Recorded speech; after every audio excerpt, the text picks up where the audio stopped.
Hi, இந்த video ஃபுல்லாக பாருங்கள். இதில் கண்டிப்பாக உங்களுக்கான ஒரு ட்விஸ்ட் இருக்குது. யாரும் நல்லா இந்த வீடியோ பார்க்குறீங்களோ உங்களுக்கு ஒரு ட்விஸ்ட் இதுக்குள்ளே இருக்குது. கடைசி வரை இந்த வீடியோவை மிஸ் பண்ணாமல் பாருங்கள், சரிங்களா? இங்கே பாருங்கள், மேலே பிளாக்கு, கீழே வெளிச்சம், சரிங்களா? மேலே இருட்டு, கீழே வெளிச்சம். இது மாதிரி தாங்க சில பேருடைய வாழ்க்கையும். இருட்டில் இருக்கிறவங்க அந்த வெளிச்சத்தை பார்த்த உடனே நமக்கு இந்த வெளிச்சத்தில் வாழ்கிற தகுதி வந்துடாதா அப்படின்னு யோசிக்கிற பெண்களுக்கு மத்தியில் நிறைய பெண்கள் அப்படி தாங்க ஏமாந்து வாழ்க்கையை தொலைச்சிட்டு உட்காந்துருக்குறாங்க. உண்மையாக இல்லையா? ஏன்னா நம்ம வாழ்க்கை இருட்டில் இருக்குது, நம்ம இந்த வெளிச்சத்தில் போயிட மாட்டோமா, நம்மளை யாராவது இந்த வெளிச்சத்தில் கூட்டிகிட்டு போய் வாழ வச்சிட மாட்டாங்கன்னு ஏங்குவாங்க. ஆனால் அந்த ஏக்கம் எவ்வளோ பெரிய தப்புன்னு சொல்லி அதுக்கப்புறம் தாங்க தெரியும். ஒவ்வொரு பெண்களுடைய வாழ்க்கையிலையும் நிறைய விஷயங்கள் அந்த மாதிரி இருக்குங்க.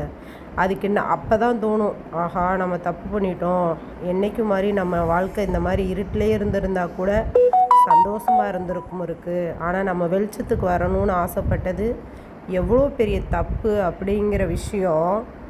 பழமொழி சொல்லுவாங்கள்ல, கண்ணு கெட்டதுக்கப்புறம் சூரிய நமஸ்காரம் பண்ணி என்ன பிரயோஜனம் அப்படின்னு.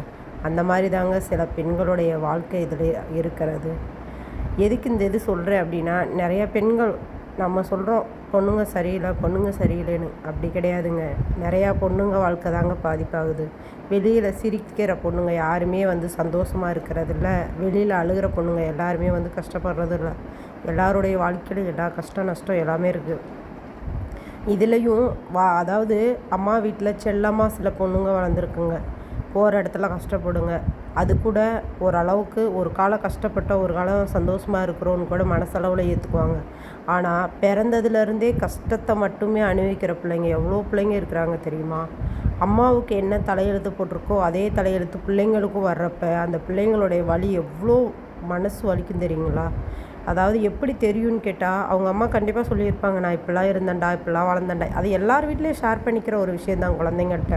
அப்போ அந்த பிள்ளைங்களுக்கு ஒரு வயசு வர்றப்ப நம்ம அம்மா நம்மகிட்ட இதெல்லாம் சொன்னாங்கல்ல, அவங்க லைஃப்பில் இதெல்லாம் நடந்துச்சு, இப்படி தான் இருந்தேன், நீ இப்படிலாம் இருக்கக்கூடாது, உனக்கு இப்படிலாம் அமையக்கூடாது, நான் எதிர்பார்க்குறேன்டா, நீ நல்லா இருக்கணும்னு ஆசைப்பட்றேன்டா அப்படின்னு சொல்லி அம்மா சொன்னாங்கல்ல அப்படின்னு அதுகளுக்கு ஒரு அந்த வயசை புரிஞ்சுக்கிற பக்குவம் வர்றப்ப அதுங்க நினச்சி பார்க்குங்க. அப்படி நினச்சி பார்க்குறப்ப அவங்க அம்மாவுக்கு போட்டிருந்த அதே தலையெழுத்து, அதே வாழ்க்கை பயணம், அதே தொடர்பு அந்த குழந்தைங்களுக்கு வர்றப்ப மனசு எவ்வளோ வலிக்குது. இது மாதிரி வாழ்க்கையில் எத்தனை பேருடைய லைஃப்பில் நடந்துக்கிட்டு இருக்குன்னு இந்த வீடியோ பார்க்குறப்ப எனக்கு சொல்லுங்கள், சரிங்களா?